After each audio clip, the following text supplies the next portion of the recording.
Hey everybody, it's Phil Bruce here, and in today's video what I want to talk about is if we're training one muscle group, then it's really important that we train the other muscle group as well, and we'll go into that straight away and right now. So you might have heard what's called agonist muscles and antagonist muscles. Basically, to uncomplicate it, all that means is you've got the working muscle and then you've got the muscle that's helping to assist it, and the opposite muscle.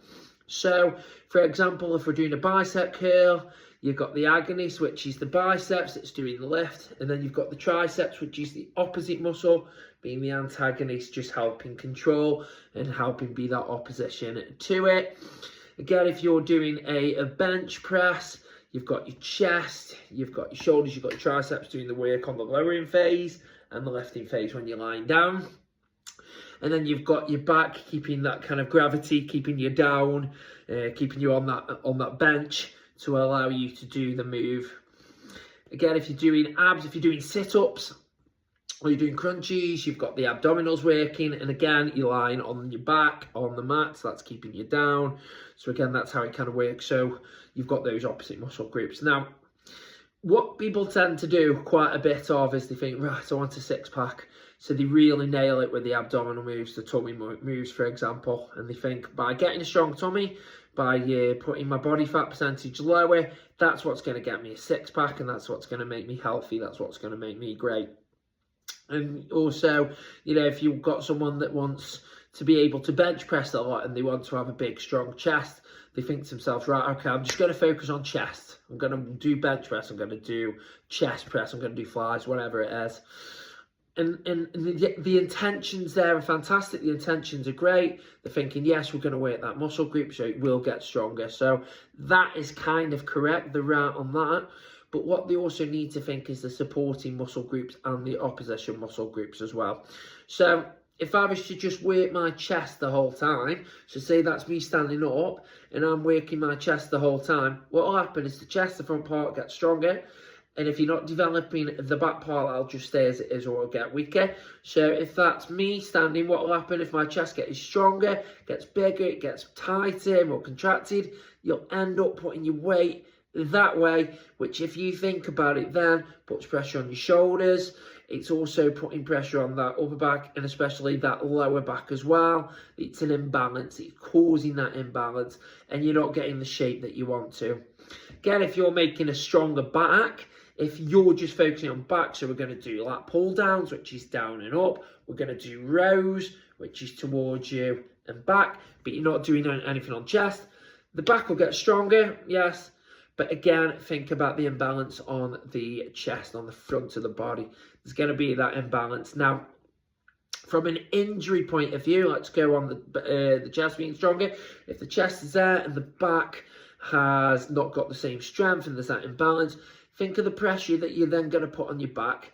It's weaker. You're going to put, as I say, more strain, more pressure on it. So you could get a lower back injury. You could get an upper back injury. And if your chest is super strong, or it's a lot stronger, but it's tight because you've not stretched it, think about when your muscles are tight, it's like a ball like that.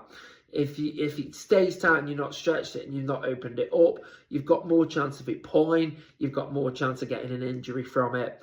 So that's why, a big reason why it's really important to get the opposition muscle group as well. And think about it from a physiological look, and think about it from, if you were looking at yourself as well, it's not as really good a look to be like that, as it is nice and strong, developed on both sides, and it'll increase your posture. And think about it as well, if I'm stood up straight, it makes it easier to breathe, it helps my lungs as well. So there's so many different elements to it. There's so many elements, and this is why we need to train one and the other. So if we're looking at it of ways to do it, and examples of ways to do it, so let's use the gym, let's use weights. If I'm doing a chest movement, like I've talked about a bench press, for example, an easy way is just to do a back exercise as well, like a lat pull down or a seated row. So what you could do, an easy tactic, and a tactic that I use personally, is I split my days when I'm training. So for example, one day I will do back, I will do chest, and I'll do shoulders. Now, Back and chest, as I say, agonists, antagonists, opposition muscle groups. The shoulders I'm working as well, because when I'm doing the movements, especially for the chest and a bit for the back, the shoulders are being used as well. They're secondary muscles. So what that means is the primary muscles are the main muscles that are being worked. The secondary muscles are the muscles that are also being worked as well, but not quite as much. But if I'm working them on the chest and the back, it makes sense to get the shoulders nice and strong to help the lift for both. And with the shoulders, you've got the front of the shoulders and you've got the back of the shoulders, for example. Anterior and posterior deltoid, so all that means is front and back of the shoulders. So what I would tend to do is I'd do some muscle exercises that are going to work the front of the shoulders. Again, they could be upright shoulder lifts like this. It could be getting the shoulder presses in as well, up and down. They're great examples, there's quite a few. And then what I'd do is I'd develop the back of the shoulders as well. So what I could do is a lying down fly, a reverse fly, so I'm lifting up and down that way. I could have the seat here, and again I've got the fly, so I'm moving there. We're using a machine to do the shoulder fly on that one. And just again, the same example, if I'm making this strong but this weak, think about it from your posture, from postural effect, and think about it from an injury effect as well. So we need to get both muscle groups nice and strong, and a performance thing as well. If I can get both sides strong and I can get the middle strong, I'm going to be able to perform better at my exercises, my moves, my training, whatever it is, I'm going to be able to perform. Again, that's how I tend to do that. So then arms, I'd tend to do an arms day. So I'd do biceps and triceps. So I'd do some bicep moves, bicep curls, for example, again, with bars, with dumbbells, with cables, whatever it is, machines, and then triceps. So again, I could do a tricep pull down. I could do, as I say, one arm, like as well as when you're sitting down, you're kind of doing a bit of a skull crusher with the elbows tucked in, lifting up. We're getting the triceps there as well. They're great examples. And again, we're working together. When I'm teaching Pilates and when I'm teaching core classes, and core is everything down the middle of the body. So that could be, as I say, literally the whole center of the body.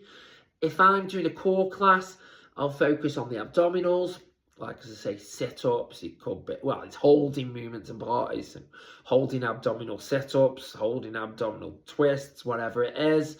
And then I'd be focusing on the back as well. So I'd be doing like a holding Superman, holding plank, those kind of things. Or if it's an active core class, I'd be doing the moving versions.